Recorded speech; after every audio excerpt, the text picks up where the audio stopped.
Hello everyone, welcome back to another weekend review show here on Cluiche with me, Séamus Brady, your host, and I'm joined for this one by Matthew Hurley, the Gaelic Statsman. Matthew, we are fresh the day after the All-Ireland LGFA Finals. For anybody wondering why the pod wasn't on at 8 p.m. last night like its usual time, I do apologise, but I was working for TG Cahead the entire day at the All-Ireland Finals, covering the socials over the 3 games. So it was a long day, and I didn't get home until late, about 8:30, 9 o'clock, too late to do the pod at that point. But I'm delighted with how the results went. Dublin back on top, All-Ireland champions again for 2025 for only the 7th time, which is quite surprising when you look at the dominance of that team over the last, 10, 15 years, etc. And then Tyrone winning the All-Ireland Intermediate Championship and Louth winning the All-Ireland Junior Championship. Interestingly, both of those teams actually lost last year's finals, came back and put right the wrongs. So a great day, lots of emotion on show, lots of great moments, joyous moments, everything like that. And Matthew, looking forward to breaking it all down. Exactly. And thanks for having me on again, Séamus. You talk about emotional moments there. I think the feature of the day was legends retiring on a high, really. Obviously, Nicole Owens and Hannah Tyrone would have taken all the headlines, but even in the junior grade, Kate Flood retiring in the post-match interview as well, like what a legend she was for Louth, LGFA as well. So like that was probably a big feature, and the fact that Tyrone and Louth went back and won it, Dublin obviously back on top of the tree. When they had a shaky start at the start of the season under Paul Casey and Derek Murray, they had a really poor enough league campaign. Then they drew his wall for the championship, and then to turn it all around and win the All-Ireland is a magnificent achievement, in all fairness to Dublin. And not just the likes of Hannah Tyrone and Carl Rowe and all them elder states players in many ways, but you look at the younger players coming through for Dublin, like the likes of Jess Tobin, a cornerback, really impressed me yesterday. I thought Abby Shields was as confident as you can be as a goalkeeper. Ada O'Dowd, what a performance from midfield, and she has been throughout the whole season as well. So look, Dublin deserving All-Ireland champions. Probably a poor final. When you looked at the last 2 men's finals, I was kind of hoping for a tight encounter in this one. Didn't turn out that way. So it's all roads to the Camogie next weekend to see if there's a tight encounter there. But I wouldn't hold my breath, to be honest with you. But look, it is brilliant that Dublin are back on top of the tree. So a brilliant performance by them.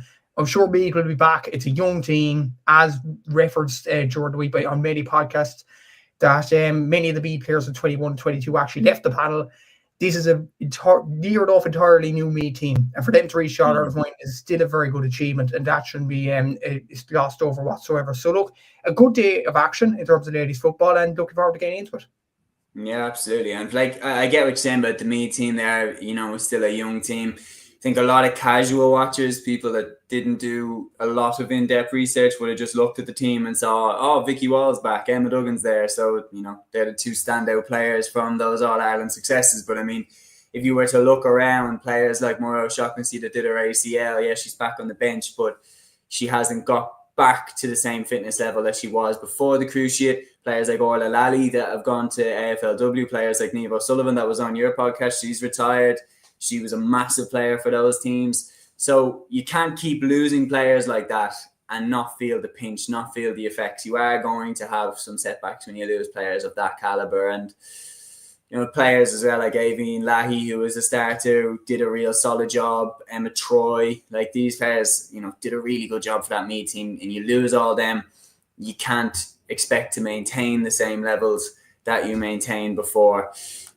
So for anybody new watching the show, the ticker down at the bottom there will tell you how we do things on this show, everything like that.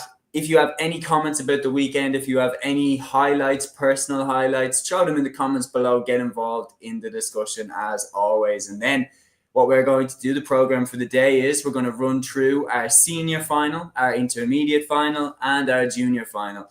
Matthew, out of all 3, which do you think there's the most to break down quickly before we run through? In terms of a half, probably the Dublin and Meath first half in many ways, because like Meath were absolutely shell shocked in many ways. Dublin did a lot of tactics, obviously, in terms of slowing the Meath attack down. And then when you look at the first half as well, I think Dublin scored 1-6 off turnovers. They scored 1-1 off the Meath kick out. That was a feature of the day. Like I talked on the podcast with Niamh during the week about the Meath kick out. And in the end, Meath only lost 4 kickouts but Dublin scored 1-2 off it. So that was incredibly efficient from them. And to have 76% shot accuracy, I think it was towards the end of it. I have to double check my notes. Yeah, 75%. That is absolutely exceptional. 18 shots taken out of 24. Dublin were deserving winners in many ways as well. Meath only scored 4 points from playing the second half, but just Dublin's efficiency in terms of their possession, in terms of their use of possession. Look, I think TG Carr put up a graphic during the game. Meath had 58% of possession during the first half, but it's what Dublin did with the ball what really mattered in the game. And I think that's really what won the game in the first half. And it's just coincidental over the last 3 senior finals over the last few weeks. In the LGFA, it was the first half performance of Dublin that got them over the line. Kerry, it was the men's footballers. It was the first half that got them over the line. It was the second half for Tipperary. So it's normally just halves at this stage in terms of senior finals. Be interesting to see what happens next weekend. But it is quite an interesting dynamic to look at. Like Dublin and Kerry did well in the first half. They got their groundwork done. Then Tipperary came back out of the dressing room in the second half and performed well against Cork. So it's kind of an interesting dynamic to see which is probably the better way in performing well in an All-Ireland final. No, certainly. And I think it's interesting when you look at that. Like, we've had the 4 finals. We have our 4th final coming up next weekend. The 3 finals that we've had up until this point have not been competitive to the level that we would have hoped. I mean, going into the final 5 minutes in all of those 3 finals, you knew who was going to win in each time. So hopefully the Cork-Galway game can be different. Galway showed last year that it wasn't a complete whitewash. The Cork didn't. They were made to work for it. So hopefully Galway can take another step closer and make it a tight game one way or another. Zil Zakul, our brother from Mexico, is back. He says the game of Dublin girls are magic. They were absolutely superb in that first half. Match, you were talking about their conversion rate. We're going to break down all the finals, as I said, and then we're going to give our all-star team for 2025 for the senior grade. So let's start off with that All-Ireland senior final. Dublin 2-16, Meath 10 points at Croke Park. Dublin are back on top. Dublin win their 7th All-Ireland Senior LGFA title. Unbelievable first half goals from Nicole Owens. Niamh Heatherton put Dublin in a seriously dominant position. And from that point on, Meath were always chasing the game. Matthew, you were mentioning there, Dublin's efficiency in the first half was frightening, to be honest. And their shooting efficiency was frightening. The performances of players like Nicole Owens, like Hannah Tyrrell, both of them retiring as well on a high. Just an all-around brilliant day for the Dubs. Absolutely superb. And this is what the Dublin ladies have done over the last few years in terms of the big games, the big stature games. They normally have their shooting accuracy up to such a high level. And even looking at individual players, like even Hannah Tyrrell, I know it was a shame how her career ended, that injury towards the end, and hopefully she does recover from that. I don't think she'll care at this stage. Obviously, she is celebrating in terms of the All-Ireland. She walked off the pitch. Yeah, exactly. So that's a sign of the temperament that Hannah has. But in terms of shooting accuracy from herself, 100% shot accuracy in the final yesterday, 88% shot accuracy in the semi-final versus Galway. She ended her career really on a high. The best way a player could end a career in many ways. Not just winning an All-Ireland off the bench or whatever, but being one of the stars in that team and to win an All-Ireland. It's a magnificent, and to obviously be the top scorer in the All-Ireland Championship as well is a magnificent achievement. But even you mentioned the first half there, out of Dublin scores, the scores that originated from, you look at, they got 1-6 off Meath turnovers. They got 1-1 off the Meath kick-out and 2 points off their own kick-out. Like that would suggest to me that Dublin were really, really working tirelessly throughout the whole game. And even when you look at the assist scores in the first half, Hannah Tyrrell herself got 4 points of assists if you include frees 1. Carla Rogan won 2 in assists as well. Like Ailish O'Dowd won 1 in assists throughout the whole game. Like it was just a dominant performance from Dublin from start to finish. Maybe a bit in the second half when Meath were trying to get a bit of hope going and trying to get back into the game. They got a few scores on the board, but Dublin were always in control in this one. It was just a magnificent display from everybody in the team. And you look at even Nicole Owens, as you mentioned there, probably an unsung hero getting a goal, Niamh Heatherton getting a goal in the first half as well. Like it was just a brilliant performance from a Dublin point of view. Like even look at Dublin's shooting efficiency in the first half was 78%, 72% from play, 71% kickouts won. But even then, like you look at kickouts won as well. Meath, I mentioned during the week with Niamh Sullivan that the kickout would be a big thing with Robin Murray, and in terms of the Meath midfielders and winning possessions, the big thing. If anything, like Meath won 11 out of their 13 kickouts in the first half. But it was what Dublin did with the ball was absolutely brilliant. Like, they got the Niamh Henderson goal straight away after a one kick out. After they won the B kick out. You look at turnovers as well, Dublin was 73% of that in the first half. Meath were only reduced to 3 shots from play in the first half. Like, that's staggering when you look at it, and that's in terms of the Dublin defence. They did absolutely brilliant in terms of that. 2-6 from play in the first half, only 2 wides as well. And Dublin were absolutely outstanding. They did the hard work in the first half, and then the second half, all they had to do was just calm it down, get the job done, and they did that efficiently. Like, you look at them, the experienced players on the field, not just the Nicole Owens and Hannah Tyrone to finish off their intercounty careers, but the Carla Rose, the Leah Caffreys, the Martha Birds. They knew what was needed to be done, and they did it. And it was a brilliant performance of Dublin from start to finish. As I said, and you look at this, Meath, look, it was a bad performance from them, but to get to the All-Ireland final was a magnificent achievement anyway from their point of view. But look, it was a brilliant performance from Dublin. Efficiency at its greatest, and worthy champions. Yeah, absolutely. And you mentioned there about the efficiency, but also the defensive solidity was unbelievable. As Brian says, there was a superb defensive effort too, as Meath were restricted to just 4 points from play overall. And the thing is that's not a coincidence. Throughout the entire year, Dublin's defence has been absolutely insanely good. Martha Byrne and Leah Caffrey at the spine of that defence. Sinead Goldrick back in for the entire year this season. The experience she has, she's an unbelievable player. One of Dublin's all-time greats. Throughout the entire year, Dublin's defence has been rock solid. And you look at the one exception was that last minute in extra time against Galway where we conceded 2 goals. But apart from that, it's been impossible to crack. It has been, yeah. And we didn't really have a goal chance. They didn't have a sniff of goal chance yesterday, which probably epitomises how good Dublin were in terms of that. So yeah, Dublin, as you said, they were absolutely brilliant in terms of their defensive structure, in terms of their experience as well in seeing out games. I thought they were absolutely brilliant in terms of that. Look, even I'm looking at the stats going into the game, they conceded an average of 1-9 per game, like the 2 goals as you mentioned against Galway. But other than that, in the All-Ireland series, other than that kind of crazy last few moments, they conceded 1 goal in the All-Ireland series, and that was against Waterford, where in general I thought they struggled in that group stage game. Even in the Leinster Championship, yeah, they conceded a goal per game. But I think Derek Murray and Paul Casey said to the defence, look, we have to start keeping clean sheets here. Ever since the Waterford game, they didn't concede any against Leitrim. Carton get a sniff of a goal chance in the quarter-final either.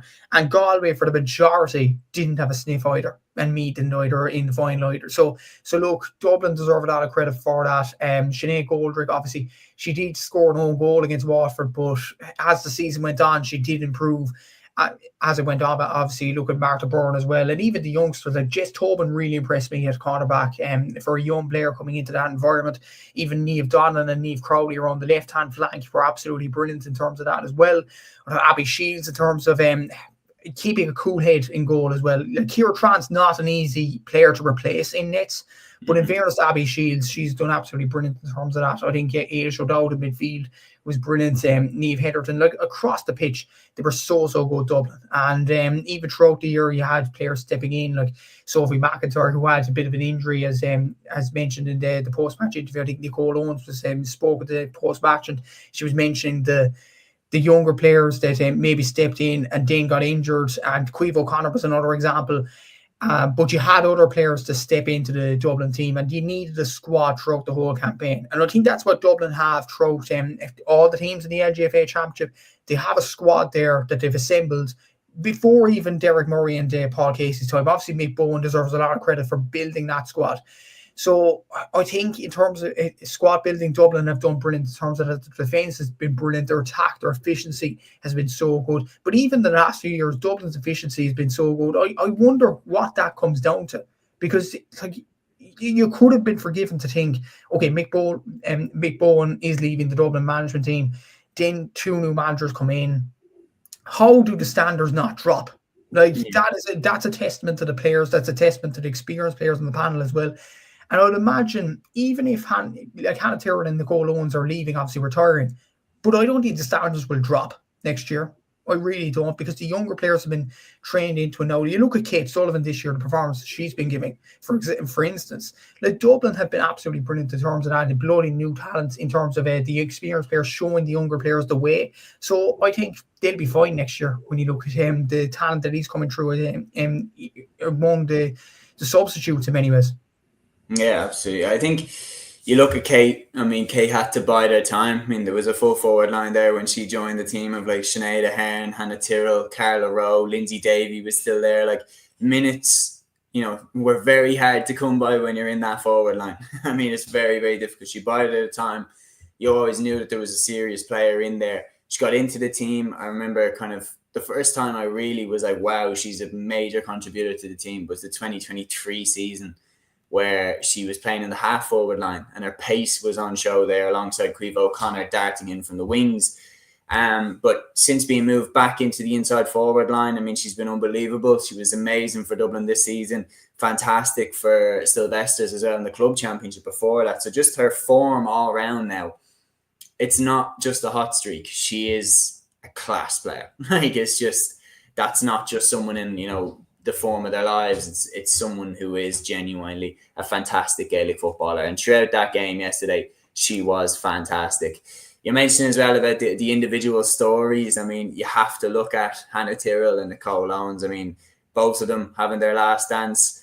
I mean, what a way to go out. You were mentioning there, we've seen players, they go out at the top phrase is used a lot, even if players, come off the bench for the final 5 minutes. No, Nicole Owens and Hannah Tyrrell are going out still starters for Dublin. And you look at Hannah especially, like, it's very difficult to not say that Hannah's player of the year this year.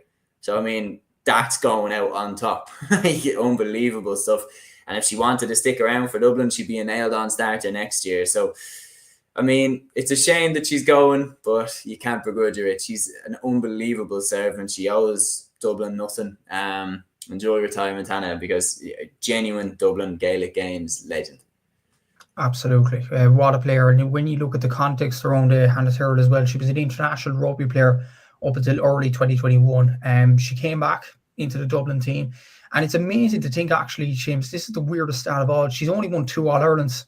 But then when you consider she was an international rugby player as well, like, what a talent to come in. What an impact to make into the Dublin team. To come into the Dublin team when you're in your late 20s, early 30s, and to have an impact as if she did, it's absolutely brilliant in fairness. Like, even look at the tail end of her intercounty career. 100% shot accuracy against Meath, 88% shot accuracy against Galway, the top scorer in Championship 2025 with 8 goals and 38 points, 18 from play. Like, what a player. Outrageous. It's unreal. It really is. It's absolutely incredible in so many ways as well. And like, there's so many words you could say about Hannah Tyrrell. Hero, legend, absolute great in terms of Dublin LGFA as well. And you have to say the same about Nicole Owens as well. Like, Nicole Owens, like, when you looked at Dublin down through the years, you would have said, okay, who are the main players? You would say Noelle Healy, possibly Niamh McAvoy, Sinead Goldrick herself, obviously, Lindsay Davey, of course. But you probably wouldn't have mentioned Nicole Owens. Well, some probably wouldn't have mentioned her anyway. But it's the unsung heroes that kind of keep the whole machine ticking in so many ways. What this reminds me of, anyways, is, Donica Walsh for Kerry. Like, very unnoticed, but you need to have that kind of player in the team. Niall Scully, another example for Dublin. You need to have those type of players to keep the whole machine ticking over. And Nicole Owens, she added a lot to Dublin LGFA over the last few years. Obviously scored the goal yesterday, was the cherry on top of the inter-county cake. Like, that was a well-taken finish. So 2 of them players going out in the high. I don't think any inter-county player could end their career as brilliantly as those 2 players have. And, like, even across all codes, like, the player that I think of in terms of ending an inter-county career, the bench that I was referencing there, was Henry Shefflin. I know Kilkenny won the All-Ireland in 2014, but he ended his career on the bench. He was not a starter. He won the All-Ireland, but when you end your career on the starting team, scoring 5 points like Hannah Tyrrell did, scoring a goal like Nicole Owens did, I don't think there's much better ways to end a career like that. So best of luck to both of them in their future endeavours after their inter-county career. And what careers both of them have had. Nicole Owens throughout her whole career playing for Dublin in the 80s, and obviously Hannah Tyrrell playing rugby, playing soccer as well, obviously a brilliant soccer player, and playing for Dublin in the 80s as well. Like, what careers both of them have had, and wishing them all the best. Yeah, well said. I mean, Hannah Tyrrell cut from the same cloth as a Lindsay Peat, someone that is just capable of applying the skills basically anywhere and everywhere, and she's an absolute legend of the sport. And like, she has a career lined up in punditry, no doubt about it. I mean, she's already dipped her toe into punditry and everything like that, and she's always, a good one to get for the interviews and everything like that. So I think if RTE are dabbling and covering more of the LGFA, because they were there to show the highlights, Marty Morrissey was there and everything like that. So if they are going into that route, I mean, Hannah Tyrrell would be nailed on as a pundit, and they had a good lineup. Breach Stack was there, Cora Staunton was there to do a bit of punditry work, and TG Carr's ones, you had Sarah Dolan, you had Michelle Ryan, you had Eamon Gallagher, like, very, very strong lineup. So yeah, I mean, it's the punditry keeps getting better as well, because the players that are retiring, with the game's profile getting higher and higher, the players that are retiring, their profile is getting higher and higher as well, and that is really, really good to see. Yeah, there's no other way to put it. Dublin were absolutely, without question, Dublin were far superior in this game across the entire year. Like, coming into the game, I did have a sneaky suspicion, could Meath do it? Because we've seen what they did in 2021. They came from nowhere, and that kind of fear factor was in the back of my mind that, okay, if Meath get a good start here, we could have problems. But just the 2 goals just absolutely eliminated any doubt that Dublin were going to win that game. And you mentioned it there, the scoring efficiency was terrifyingly effective. And throughout the entire year, I think that Dublin team that was teed up for that final performance by unbelievable moments earlier in the year. Kate Sullivan's equaliser against Waterford springs to mind, where if Dublin had lost that game, they would have finished second in that group and would have had to go away to Galway in the quarterfinals. Now, you look how close the semi-final was, going to extra time. Hannah Tyrrell's point, obviously going over the bar, saved their bacon that day. But a journey away to Galway in the quarterfinals would have been so difficult to get a result. But anyway, then Hannah Tyrrell's point to send the game to extra time against Galway. Carla Rose back heel goal then in extra time, and Kate Sullivan's goal in extra time, and then hanging on at the end. Those are the moments that teed Dublin up to be in the final. And then that start, the efficiency, as you mentioned, Niamh Heatherton scoring a goal from the first kick out that Dublin had turned Meath over on. The scoring efficiency was ridiculous. It was unbelievable throughout the entire year, and to see Dublin back on top, yeah, it was quite nice to see as a Dublin fan. Even though I was there working, I mean, couldn't really hide the smile, because it was a pleasure to watch. And players there, like the journey of Hannah Tyrrell, Nicole Owens going out on a high. Massive shout out to Orla Nolan, had a horrific injury. She's came back from that and won player of the match in the All-Ireland final. So, I mean, it doesn't get much better than that. Dublin, deserving All-Ireland champions 2025. Congratulations to everyone involved. We're going to move on then. We're going to move to the All-Ireland Intermediate Football Championship final. Tyrone 216, Laois 113. And fittingly, it was the captain, Aoibhinn McHugh, who had the last kick of the ball. Over the bar it went, and then turned around and the hooter goes. And Tyrone put right the wrongs of last year, where they fell short to Leitrim in the intermediate final. This time, they were not leaving any doubt. 216 to 113 winners. What a day for Tyrone. It was a brilliant day in terms of that. But we talked about shooting efficiency in the senior final. If shooting efficiency was going to win this final, it was Laois. They did 18 shots, converted 14, 77%. But the thing was, Tyrone had way more. They had 37 shots in 60 minutes. That's crazy. Like, that's unreal in so many ways. Like that period, especially in the second quarter, where they were banging on the Laois door in terms of trying to get a goal. Saoirse Gormley missed an attempt. I think there was a penalty missed there as well. Niamh O'Neill missed a really big goal chance after Schaefer Havel hit the back of the net down the other end. And you were thinking, is this going to be Tyrone's day here? Because they were missing some gilt-edged goal-scoring opportunities. Eventually, the ball went into the net, and it was obviously, it was Aoife Harris that eventually put it in. And I will say about Aoife Harris, so she was one Tyrone player that was well able to convert, in fairness to her. Like, she only missed 2 on the day, 4 shots taken out of 6. Like, she was the one player that was really really doing well in terms of the shooting efficiency there. And obviously, in the second half, it was controls from Tyrone point of view. Even though down the other end, Emma Lawler and Mo Nerney, we have seen in the scoring stats that I put up during the week, and obviously TG Carr did an amazing amount of work in terms of the graphics and the brilliant promotion of LGFA as well. We've seen in the stats during the week, Emma Lawler and Mo Nerney were the key scorers for Laois, and it proved that way in this one. They've got 5 points each, 10 points between them. Like Laois got 1-3 without them two. That probably isn't enough in terms of that, which I think Laois will have to improve on if they are to go ahead and win the intermediate in the next few years. But Tyrone really put it to bed. Obviously, there was the yellow card for Laois. Harsh call, but it is the right call. It was a drag down. And then obviously the substitute, Katie Rose Muldoon, getting the goal, and she didn't score anything in the championship up until that point. So what an impact. From the credit to the Tyrone management team for bringing her onto the pitch, and then for her to be at the right place at the right time for knocking the ball into the back of the net. But overall, Séamus, I think Tyrone deserved it in terms of their possession, in terms of, yes, they had 14 wides in the game, but eventually, if you keep banging on the door, you're gonna get through. In any sport, I think. Kevin Kennedy did mention earlier on in your podcast, coincidentally, in terms of the Alliance League, Meath and Cork, I remember Meath had a lot more shots. They had 40 shots that night. But the more shots you have, the more likely you are to win the game, because the more likely you are to get goals, to get points or whatever. And Tyrone took that into this game as well. So, look, congratulations to Tyrone. A brilliant achievement. And I think, genuinely, Séamus, I think they might could beat Welland Senior next year, because just the context of it, they were Division 1 this year. They competed well enough. Like against the All-Ireland champions, Dublin, they could have beat Dublin on another day, if memory serves me correctly, in the league. They beat Mayo in the league as well. They got close to the likes of Kildare in the Division 1 campaign as well.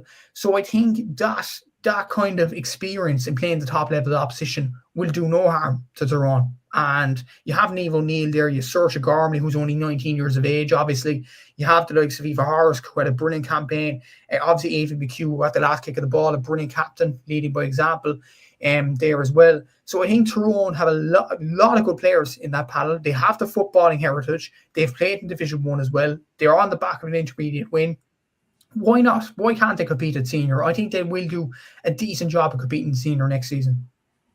I agree. I think when you look at Tyrone, they've had to build for so long now over these 2 years. And the thing that they have as well is they have squad depth. I mean, if you're to look here, on a big day like this, you need your big players to step up. And you look at Saoirse Gormley, 3 points and player of the match. Niamh O'Neill with 7 points. Aoife Horsk with 1-3. The two midfielders, Avia McHugh and Sonia McCowell, with a point each. And McHugh got that last point, as I mentioned before, the Hooter went. Tyrone also did this without one of their most important players of last season. Maria Canavan wasn't in the team for this final. That's a massive loss. And yet Tyrone managed to put right the wrongs of where they fell short last year. And when you look at how they competed in the league in Division 1 against the teams, they were not a pushover for anyone.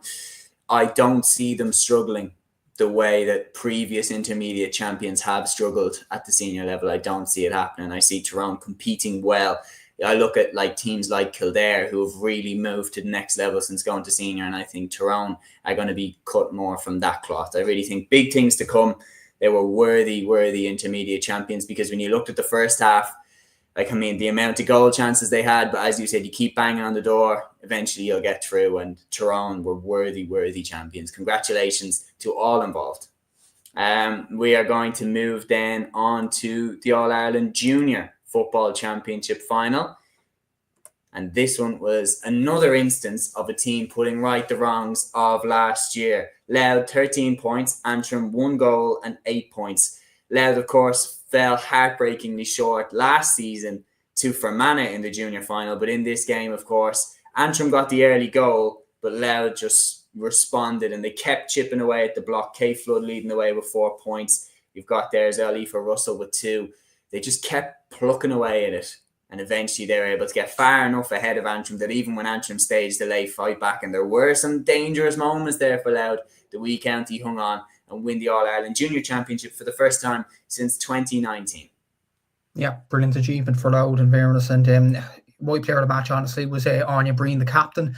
2 points for play, led by example, 4 turnovers as well. I thought she was all over the pitch. in terms of Louth as well. Kieran Nolan was superb as well. Obviously, she was named as number 15, but the amount of work she did in moving back the field, I thought it was brilliant in fairness. In terms of Shannon McLaughlin, centre-back, was brilliant as well. And obviously, the fairy tale ending for another player, another legend, Kay Flood, 4 points from play. Brilliant display overall from her as well, and even from statistically from her point of view, 541 in the championship, 9 goals and 67 points in 2025. Outrageous. Talk about ending on a high. What a player she has been for Louth over the last few years, and obviously best of luck to her and her retirement. Look, I think this was an even game, enjoyable enough game when you consider there was only 1-1 scored from placed balls, but all by Antrim. Like there was the majority of scores were actually from frees, which is actually leads to a very, very enjoyable game. And a weird enough stat, actually, there was only 4 lost kickouts in this one. 3 for Louth. Antrim only lost 1 of their kickouts out of 19. That's pretty good. It's pretty good in fairness. The defence and the midfield did a lot of the groundwork there. Marino, but the thing was, I think Louth did a lot of analysing on Marie O'Neill. She ended up as a top scorer in the junior championship, obviously scoring 13 goals going into this in all competitions, including the Ulster Championship. But she only scored 3 points, 2 from playing this one. And that would suggest to me that Louth, did a lot of analysis sessions during the week and saying, look, girls, this is the threat. You need to stop her at source. And that's what Louth did. And in fairness to Maureen O'Neill, she didn't have the best of days, but that was down to the Louth defence. Obviously, Theresa Mellon got 2 points and Laura de Hunsey got 2 points. And Adam Mulholland, they did well, in fairness, Antrim at times, but just Louth got their tactics bang on. And in terms of their turnovers as well, they got that bang on as well. Like they had 33 turnovers compared to Antrim's 25. Like that was pretty good in terms of winning back the ball, in terms of winning back possession as well. So I think Louth did a lot of groundwork. They wanted to win this final after losing it last season, and considering Antrim went down from intermediate, this was not going to be was not going to be an easy assignment in many ways for Louth. But they stuck to their task. They won their turnovers. They stuck on Louth's key players, and they did absolutely brilliantly in terms of that. And congratulations to everybody in Louth for winning this championship. But in terms of Louth in general in football, in the men's side winning the Leinster Championship, in the ladies' side winning the Junior Championship, and you had 2 forwards at the forefront of each team, Sabbath Roy for the men, Kate Flood for the women. So look, it's been an absolutely brilliant campaign for Louth football in a general sense as well. And I think they will compete well at an intermediate level. When you look at the side, they lost to last year for Mana. They got to the quarterfinals of the intermediate. So I think Louth will take a lot of confidence from that. The fact they got close to Fermanagh as well last season. I think Louth will compete well in the second tier next year. Yeah, I would agree. I think the only thing is losing Kay Flood is going to be massive. I mean, she was the spear head of their attack. And when you look at Fermanagh, I think one of the main reasons Fermanagh were able to compete well was they kept the majority of their players. I know like the couple dropped, but still had key players there like Emer Smith, who really led from the front against Tyrone in that quarterfinal where they pushed them all the way. But you are right, having seen how Fermanagh competed, obviously taking the All-Ireland Intermediate champions Tyrone all the way to extra time, there is obviously a blueprint there for Louth to go and do something similar next season. We mentioned as well, losing last year's final, how much more sweet does that make it that they've, got over the line this time? It makes it absolutely sweeter in many ways. If that's the word you want to put into it, but look, it's a brilliant achievement for Louth, because that final last year against Fermanagh, it was a tough defeat to take for them. Obviously it was Emer Smith and Blaheem Bogue and all the players for Fermanagh that really stood up in terms of players for them. It was an absolutely brilliant win for Fermanagh last year. But I think Louth, including Kate Flood, because I think, look at the reaction of Kate Flood after the junior final last year. Like, she looked dejected after it. She wanted to win another junior title with her county, and she has done that. And in fairness, like I know you mentioned the loss of Kate Flood there, but Aoife Russell, Anya Breen, Kieran Nolan, if they stick, Emer Byrne, of course, Mia Duffy, if these sorts of players stick around for Louth, I think they will have a good campaign. I know Kate Flood will not be an easy replacement in terms of free taking, particularly. Like she scored a lot of frees in general in the calendar year. But I think in terms of they got 8 scores yesterday, 8 different scores. That's really, really good in terms of spread scores across the whole pitch. Like you look at the intermediate champ or the junior champions last year in Fermanagh, they only got 3 different scores I think Blotting, Bogue, Emer Smith, and one other. So to have that spread of scores across the team, I think can be a good thing. I think Louth would have wanted to win this fight. They would have wanted to right the wrongs. And the same can be said for Tyrone as well. That was a tough defeat to take for them against Leitrim. And it does make it sweeter that they went back and won it, because I remember a few years ago, Wexford, for instance, they lost the 2021 Intermediate Final, then the 2022 Intermediate Final, and they were like, how on earth are we going to get over the line? Eventually, they didn't get over the line. So how crucial was that from a Louth Tyrone point of view, that they did get over the line at the first time of asking, and it put to bed any devastation that they would have had for the previous year? Yeah, I think the highest profile example I can think of a team actually losing back-to-back finals and then coming back is Kerry, obviously, last year getting over the line, having lost the 2 previous years to Meath and then to Dublin. And the Dublin loss, I remember at the time, that felt very significant, because you were looking at Louise thinking, is that her best shot at winning an All-Ireland gone? Because it looked like Dublin were only getting up off the ground now with a bit of a newer team under Mick Bowen.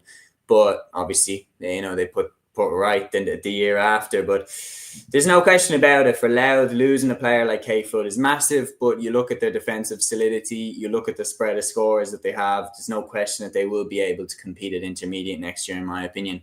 And you look at, they say you have to lose a final to win a final. We saw it with Louth, we saw it with Tyrone. Winning this final after losing last year's one makes it all the sweeter, I've no doubt. And they will compete well at Intermediate next season. And they were worthy champions. I mean, seeing the determination, down a pitch side there. I mean, they were flying into tackles, absolutely putting their bodies on the line there at the end when Antrim were pushing for a goal. So fair play to them. As you said, Anya Breen, the captain, absolutely led from the front. And then in their forward line, as I mentioned, Kate Flood led from the front as well. Another legend retiring on top. Massive congratulations allowed to everyone involved. Enjoy this one. The wave of football across the wee county continues. And we are going to move then to our All-Star LGFA team of 2025. And I'm going to give a big shout out to Aaron Prendergast, the man behind Gaelic Games Fan TV, because of course he was the one who showed myself and Matthew this site. Oh my God, I don't know what the hell happened to my computer there. But anyway, I'm going to just delete a couple of tabs. I have a tab problem, guys. I just can't stop clicking into extra tabs and everything like that. But here we go. You ready, Matthew? Let's go. So let's dive in here. So share the screen. Okay, folks. So here we go. Here is the team that myself and Matthew are looking at. So Matthew, we all have our, individual players. Mm-hmm. Who is your goalkeeper? I'll let you start off and see if we agree. Okay. My goalkeeper for the year is Robin Murray. Robin Murray. Let's see if I can type on this. How did Aaron make this happen? I found it. I think I did anyway. No, I've got it. Oh my goodness. Okay. So let me make this smaller if I can.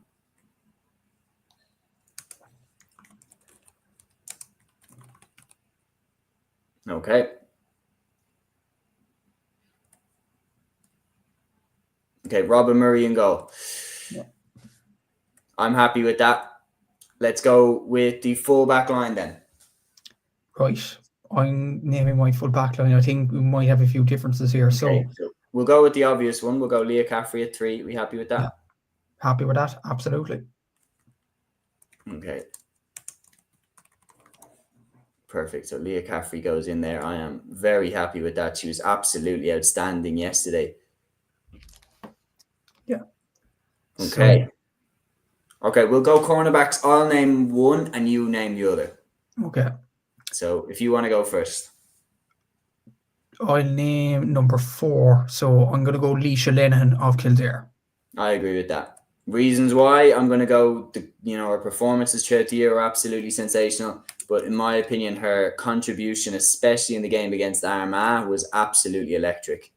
And I think she has to go in for that. Right cornerback then on my team, I've actually gone with Kate Geraghty, Galway captain. Do you have any disagreements with that? In my team, in my draft, I'd say I've Jess Tobin from Dublin. Jess Tobin. It's difficult to argue with Jess Tobin, I will admit. Just out of interest, if we're combining the teams, how many more Dublin players do you have? I have 4 more dubs to go in. So overall, I have 6 dubs.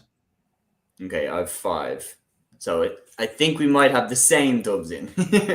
But if we're going right cornerback, how about we make the case, and then if you sell it to me better about Jess Tobin, I might be willing to buckle. But Kate Geraghty for me was Galway's go-to woman marker.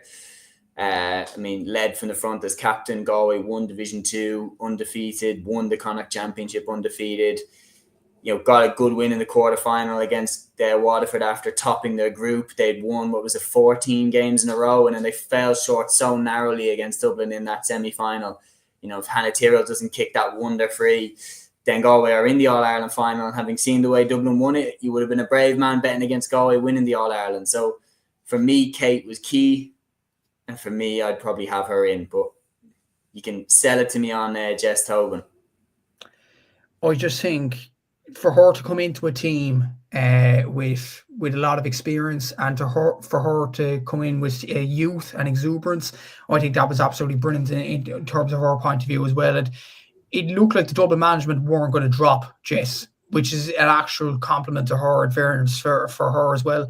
And even on her turnovers yesterday, I think she won about 3 or 4 against Meath. And that was an All-Ireland final where it mattered most. I think that was brilliant in terms of her performance as well. And you looked at Dublin's goal scoring concession record, especially the last few games.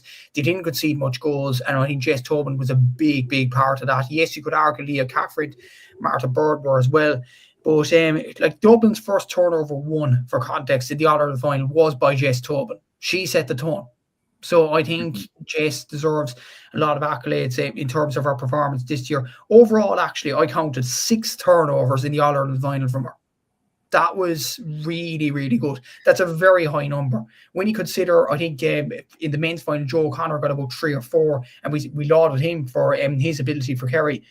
But Jess Tobin, what a performance by her. And she has done it throughout the whole year. She kind of had to bit into it, but I think for a young player, I think it's an absolutely exceptional season from her. Would you be willing to let this one go? I'll let you have the next one. Yes. Go for it. Okay, I just really do want a bit of Galway representation in there as well. I think Kate as captain would throw her in there at right corner back. Moving out to the half back line, I think you'll agree with this. Martha Byrne at 6. Absolutely, 100%. Perfect. Okay, so we'll throw in Martha there. Fabulous player. Yeah. Stalwart. You look at that, the back there. Robin Murray's kickouts all year, absolutely fantastic. I feel harsh leaving Abby Shields out. Obviously, she was amazing too. I feel like when you're a goalkeeper under more pressure, you get shown how good a goalkeeper you are. And obviously, Meath were under a lot of pressure in that final. You're looking at, the saves that Robin Murray had to make in that first half. Her kickouts were under so much scrutiny. She did really well, in my opinion. A 20-year-old goalkeeper. We're highly considering her for Young Player of the Year as well, which we'll come to at the end of the team. Right half back, I think you'll probably have this player in as well. Avian Cleary. Interestingly, no, I've Sinead Goldrick. Okay.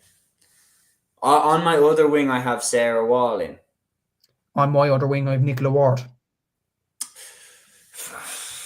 It's very difficult to argue with Nicola Ward. MC Player of the Year last year. Okay, how will we do this? I feel like there's an easy answer because we have 2 completely different ones. So we could say that one of us drops 1 each. Is that fair? I think that's fair. Okay, so which one do you want to put into your team? And bear in mind, this is on my channel. But as in, you have your all-star team that obviously you can put up on Gaelic Statsman, which is going to be different to the one that we agree on. the thing is, out of the two wing backs there, out of your ones, I like Aoibhinn Cleary the most. Yeah. So Out of your two, I'd probably like Sinead Goldrick. I do as well. Would we put both in? It's very hard to argue against Nicola Ward, I agree. I'll go Aoibhinn at 5. Yeah. And then we'll go with Sinead at 7. Yeah.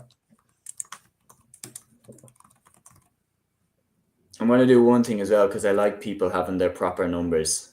So Sinead was 7. Well, she was 5, but Kate was 4. So put Kate in there, left corner back now instead. Yeah, so that is our defence. Robin Murray in goal, Leisha Lenihan, Leah Caffrey, Kate Geraghty, and then the half-back line of Aoibhinn Cleary, Martha Byrne, and Sinead Goldrick. Now, a little spoiler, guys. We were talking off air. We know that we have the same midfield. Yeah. Eilish O'Dowd and Vicky Watt. Now, can you, while I'm fixing this up, tell me why this was such a no-brainer? Eilish O'Dowd, what a magnificent player for Dublin. Obviously won an assist yesterday. She was driving on the team, and the goal she got in the Leinster final against Meath was an absolutely crucial goal in many ways for Dublin. And coincidentally, both of these players are AFLW players as well, to come back and help their county in many ways. And Vicky, I think, was an inspirational player for Meath throughout the whole season. Yes, she might not have scored the most. She only scored 211 this year compared to her teammate Emma Duggan scored 240. But in terms of what she did out the field, and people might say, oh, it's shoehorning, putting Vicky Wall in the midfield. If you actually watch the game, she was actually in for the throw-in for Meath. So you could say that it is probably the right. And when you consider the forwards, which we'll discuss in a bit, that was the hardest two lines that you could decide on, really. So I think Vicky deserves her place in the team. What an inspiration she was for me this year, and to come back and lead her county to the All-Ireland final. And Eilish, similarly, what a season for Dublin. Yeah, I mean, it's very difficult to argue with either of them being in the team, to be honest. Interesting enough, Eilish O'Dowd, for anyone who doesn't know, she's actually from Leitrim. And her sister, Laura O'Dowd, still plays for Leitrim, and the two of them actually played against each other this season in the group stages of the championship, which must have been interesting for the parents watching, trying to wonder who they were up for. But there's no question about it. She has been an unbelievable addition to this Dublin team, especially with the loss of Jennifer Dunn. I mean, Eilish O'Dowd has really stepped up to make us kind of, obviously not forget about Jennifer Dunn, but definitely reduce how hard that blow would have been without Eilish O'Dowd there to kind of curtail it somewhat. The half-forward line then, do you want to... I'll let you start. Who's one player that's in your forwards? Because I'll give a little hint about my 6 forwards. All 6 of them can be placed more or less anywhere in the forward line. Yeah. Right. I'm going to name my centre forward first because that's the kind of main one. I'm going to go Siobhan O'Shea. Siobhan O'Shea, yeah, she's in my team as well. Outstanding season, no question about it. Hat-trick in the quarterfinal, you can't really debate against that. I'm going to say my number 10 is Olivia Dively. Agreed. She was, in my opinion, Galway's best forward this year. When you look at, the talent that Galway have, that's very, very impressive. And will I name my number 12? Let's see if I agree with you. Okay. It's a girl that could be named anywhere in the forwards. But just to put her in, because I think, yes, the semi-final performance wasn't great, but I think throughout the whole year she was a leading knight for her county, and that's Daniel O'Leary. Okay. I actually have a similar positional thing, so I'm happy to put Danielle in here. I have a similar positional. My one probably can play more around the middle. That's okay. A big hint. Inside forwards, we might as well just throw Hannah Tyrrell in here at right corner. I've heard full, but well, she's in anyway. Yeah. Do you have Kate Sullivan in by any chance? Yes, I have her at 15. Okay, so do I. So it is just the number 14 position left. Okay. So my number 14 is Niamh Heatherton. Okay. Who I take it from that your number 14 is not Niamh Heatherton. Who's your number 14? She was definitely in my head, Niamh Heatherton, being in this, but I think you can't ignore being top scorer from playing the championship. It's Lauren McGregor from Waterford is my number Okay. forwards. Do you know what? I can't argue with that. And I got Kate Geraghty at defence, so yeah, we've been even ever since. So Lauren McGregor, obviously top scorer from play throughout the entire season. When you consider that Waterford went out of the championship at the quarter-final stage, it's very, very impressive. And Waterford didn't really play against. I mean, the Leitrim game definitely was one-sided, but apart from that, I mean, who did Waterford play? Cork, Kerry, Dublin, and Galway. I mean, that's a murderer's row of teams right there. So the fact that she racked up such a huge tally, I mean, deserves massive, massive credit.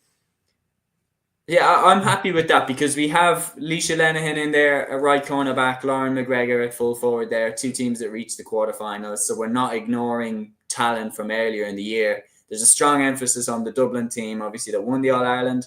Key players like Hannah Tyrrell, Kate Sullivan, Martha Byrne, Leah Caffrey. Interestingly enough, I think if you're to look at absentees, who do you think now, if you were to put this team out, who do you think people would be going, you don't have her in? The first player I'm thinking of is Niamh Heatherton. I think because the final is always the place to do it, I think you'd be getting questions about how Carla Rowe's not in, because I mean the most seen clip of the year was her backheeled goal against Galway. She didn't start any of the group games, and then she didn't start the quarterfinal, and she wasn't listed to start the semi-final, and she was brought in late to start. So that's not a knock on her ability at all. She's still unbelievable, and she showed that in the final. She was absolutely at the peak of her game in the game that mattered most. But you're looking over the course of the entire year, it's almost like I could see why people would put Carla in, and definitely wouldn't argue with it. But in my opinion, it's like a Darren McCarthy style situation where does the final performance get them in? Shane O'Donnell's situation from 2013. Yeah, that she absolutely stood up when it mattered. I think it's very interesting. I think you could make a case for her. Niamh Heatherton, for me, would be slightly ahead, especially the versatility that she's shown all season. From a Meath point of view, Emma Duggan would be one that you would be looking at thinking, could she have got in there? Yeah. From a Galway perspective, you're looking at maybe players like Kate Slevin, Louise Ward, Nicola Ward. We don't have them in. Sarah Wall obviously got that crucial goal in the semi-final for Meath against Kerry. Does she deserve to be thrown in? I thought Anna Galvin at midfield for Kerry was also brilliant. Is there any more that I'm forgetting? Anyone? So coincidentally, out of the top scorers from play list, out of the top 7, we have 6 forwards in the forwards positions. The only one that the outlier there is Niamh Heatherton. Yeah. So, it was so tight to pick it. But then again, who do you drop Niamh for? A lot of people might say Lauren McGregor. But for me, I'm such a fan of being top scorer from play because that takes away players' balls. And she scored 7 goals in the championship as well. But that's really, really good in fairness to her. You mentioned Emma Duggan there as well. Jess Tobin, obviously, as we mentioned before. Abby Shields, obviously, in goal. But then again, Robin Murray had an outstanding season. 2 other players that are actually in the top scorers for play list. I'm looking at Bríd McMaw from Waterford, possibly. Could be mentioned. Yeah, she was very good, to be fair. But I think having 2 players in from a team that reached the quarterfinals. Yeah. Waterford had a very good year, though, but I see your point, having 2 players that reached the quarterfinals. 3 players, actually, that individually were very, very good, but their teams didn't perform up to the level. I have Katie Quirk from Cork, Sinead Walsh from Mayo, and Ashley Maloney from Tipperary. Those 3, especially Walsh from Mayo. Walsh was carrying everything they were doing. In the league and the championship. Every game you're saying, if Mayo scored 112 in the game, Sinead Walsh would get 110. Yeah. She was that kind of player. And in fairness to Katie, she's done this for 2 years in a row now with Cork. We have a main forward, but It's just Cork have struggled over the last few years, and that's just the reason why Katie misses out, unfortunately. Like, Katie finished 4th out of top scorers this year, only behind Tyrrell, Emma Duggan, and Schaefer O'Shea. Like, that's actually pretty impressive for a county that only scored 7 points in the quarterfinals and exited at the quarterfinals. Like, that is actually impressive when you think about it as well. So there are a lot of options when you look at it in terms of those, but obviously there's only 15 that you could fit in, and hopefully we did a good job, Séamus. Hopefully we won't get attacked too much, but we'll see. I think we did a good job. I'm fairly happy with that team. I think when you look at throughout that team, I can give instances where all of those players made a difference. You got Robin Murray, who absolutely was fantastic. Not only that, but Robin Murray's so comfortable on the ball. Yeah. Like, very kind of Niall Morgan-esque in the way that she can come out, skip out from the defence and get involved in the play. Leisha Lenihan made a massive difference for Kildare this season. The goal against Armagh was one of the highlight scores of the year because that got them through that game. Leah Caffrey as well. Her defending against Galway in that first half in the semi-finals, she made one block which stopped a certain goal. And that was when Galway really had us on the back foot. Kate Geraghty as well, at cornerback there, as I mentioned, was the go-to player to mark all the top forwards that Galway came up against. Like, she was on Kate Sullivan in the semi-final. She's just an unbelievable defender and leader for that Galway team. Aoibhinn Cleary as well, going down the home stretch against Kerry in the semi-final. She stepped up with a couple of key points, driving forward for me the entire time. And even though she's captain of the team, and even though the Australia move is sorted, like, to keep focus on the team, you can't underestimate that as well. Martha Byrne at 6, I thought just was absolutely unbelievable throughout the course of the year. One of the key bolts in that lock in the Dublin defence. Sinead Goldrick as well. I mean, the way she shook off the mistake she made against the Waterford game just showed her experience. Got a goal then against Cork. I know it was going down the home stretch, but she's been magnificent. Eilish O'Dowd and Vicky Wall dominated the midfield in pretty much every game that they played so far this season. Olivia Dively was leading from the front for Galway. Schaefer O'Shea, you mentioned the hat-trick against Kildare in the quarter-final to bury that game. Danielle O'Leary, I thought, stood up in the Munster final, especially to get the win for Kerry that day. Lauren McGregor, you mentioned, top scorer from play. Kate Sullivan and Hannah Tyrrell then clutch. Hannah Tyrrell clutched up against Galway in the semi-final to send the game to extra time. Kate Sullivan clutched up to save us against Waterford down in that game in the first game of the group stage. So that's our team. That's our all-star senior LGFA team for 2025. Robin Murray of Meath in goal, Leisha Lenihan of Kildare, Leah Caffrey of Dublin, and Kate Geraghty of Galway, the full back line. Half back line is Aoibhinn Cleary from Meath, Martha Byrne from Dublin, and Sinead Goldrick from Dublin. Midfield pairing is Eilish O'Dowd from Dublin and Vicky Wall from Meath. Half forward line is Olivia Dively from Galway, Schaefer O'Shea from Kerry, and Danielle O'Leary from Kerry. And the full forward line then is Hannah Tyrrell from Dublin, Lauren McGregor from Waterford, and Kate Sullivan from Dublin. And Matthew, that brings us on nicely then, who are the top picks, we could say, and then eventually, who is your senior footballer of the year for 2025? Very, very tough call, in fairness. You mentioned Hannah Tyrrell there. Would be an absolutely fairy tale ending for her to get player of the year. I think Leah Caffrey's certainly up there from a Dublin point of view as well. Vicky Wall, I think, in terms of her performances, is certainly up there. But my player of the year, Séamus, and I think she has been a standout player all year. And it is a player that was mentioned on my podcast by Niamh O'Sullivan that was Dublin's main threat. Kate Sullivan is my player of the year. Absolutely brilliant throughout this whole season. I think it was at 5-15 from play in the championship this year. Yeah, 5-15 from play. Second top scorer from play. She was the main player for Dublin, and as you said, she had to bide her time, but she is now one of the main players for Dublin. So, in my opinion, it's Kate Sullivan that is my player of the year. It's a good show. I'm going to agree with you on that one. I think she was absolutely magnificent. And then, as I said, my favourite Kate Sullivan moment from the year was that clutch point saving us to draw against Waterford. And when you look how that played out, if Kate Sullivan didn't get that point, we would have finished second in the group and we would have had to go away to Galway in that quarter-final. And that's where Waterford's season came to an end. And when you see how the semi-final between ourselves and Galway was so close, I mean, Hannah Tyrrell getting that point saved us and sent it to extra time. If that game was in Galway, could that have made the difference for Galway getting over the line? Who knows? So Kate Sullivan this season has been absolutely unbelievable. I'm happy with that as player of the year.